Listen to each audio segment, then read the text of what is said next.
là, c'est voilà, là, le mec là à côté de moi, c'est Emmanuel Barichas, qui est le guitariste de Stuck in the Sound. Si.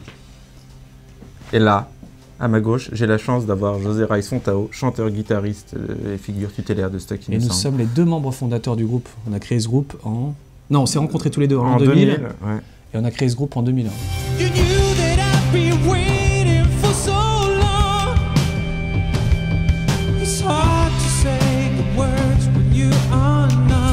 Stuck in the Sound, c'est un groupe de 5 potes de longue date.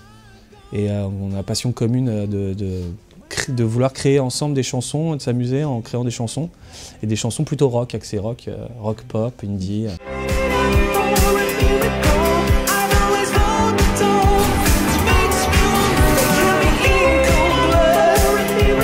Nous, on aime bien se surprendre et se faire plaisir en studio. Et c'est vrai que chaque album est différent.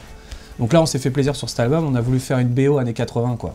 Une BO gold des trucs qu'on kiffe, quoi, tu vois. Ouais, Spielberg, tout ça, Blockbuster. Cock Robin, Tina Turner, George Michael. Phil Collins, bah avec quand même en gardant sur certains titres, tu vois, notre patte punk, indie rock, sur des titres comme Daisy Rae ou Pop Pop Pop pour le côté alternatif.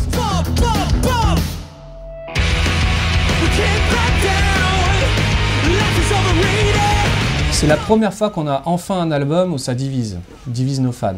Alors en même temps, j'ai envie de te dire, comment tu veux garder 15 ans de fans en fait? Il y a des fans du premier, des fans du deuxième, des fans du troisième, des fans du quatrième. Mais là, on savait qu'avec ce type d'album, c'est ce qui arriverait. Nous, on est quand même issus d'une scène un peu indie où c'est quand même un truc assez codifié, avec des règles à ne pas franchir. Et puis là, on les a clairement franchies. On vient d'un milieu snob à la base. Ouais, c'est ça, c'est un milieu assez fermé et élitiste un peu. Et du coup, nous, on a respecté un peu ces codes-là. Et à un moment, sur la composition de cet album, on s'est dit, on va pas refaire un 4e album comme le 1, le 2, le 3.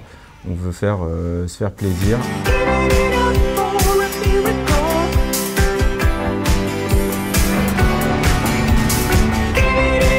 La vie. Ouais, ce qui nous traverse dans la vie, ce qu'on chacun de nous on traverse individuellement et puis ensemble aussi. Donc c'est des souvenirs de studio, des souvenirs de tournée, et puis des souvenirs de franche camaraderie. Voilà. Et après, des envies, et nos vies aussi.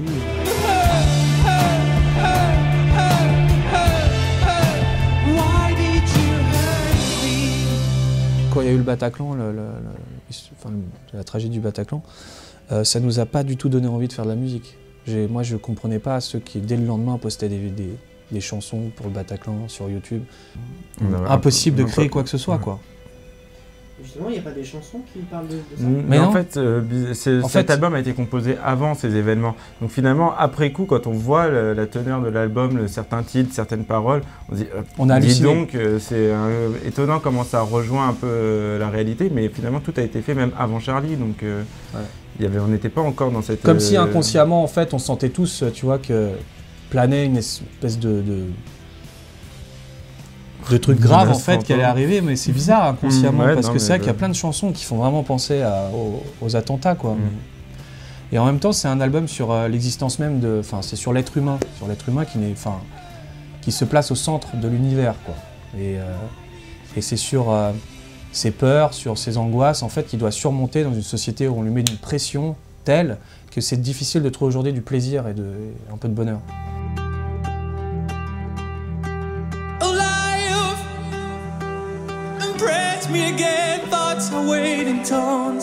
La pochette, elle représente 5 gamins, donc c'est nous 5. Ils courent vers la lumière, donc c'est quelque chose de plutôt cool. Ça dépend de ce qu'il y a derrière la lumière, mais c'est plutôt cool normalement.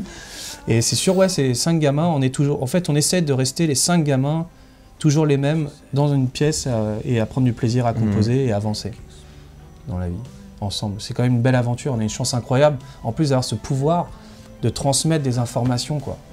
C'est quand même la base de l'être humain.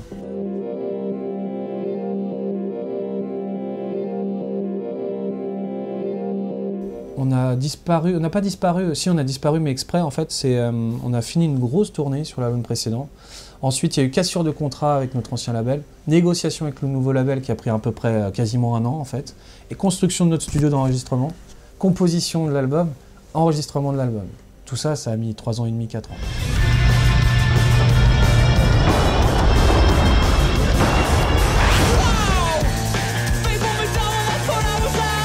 En fait, il est fan de Stuck, il est fan particulièrement de ce nouvel album, et particulièrement de la chanson d'Aïe Irae, qui veut dire jour de colère en fait en latin. Ça lui va assez bien. Ça lui va assez bien avec Camille des tutos, c'est vraiment ça quoi. C'est quand même la chanson, elle parle d'un mec qui pète un câble et qui casse tout partout, donc c'est Camille des tutos. Et du coup, ouais, là il a dit, je te prends la chanson pour mon nouveau tuto quoi.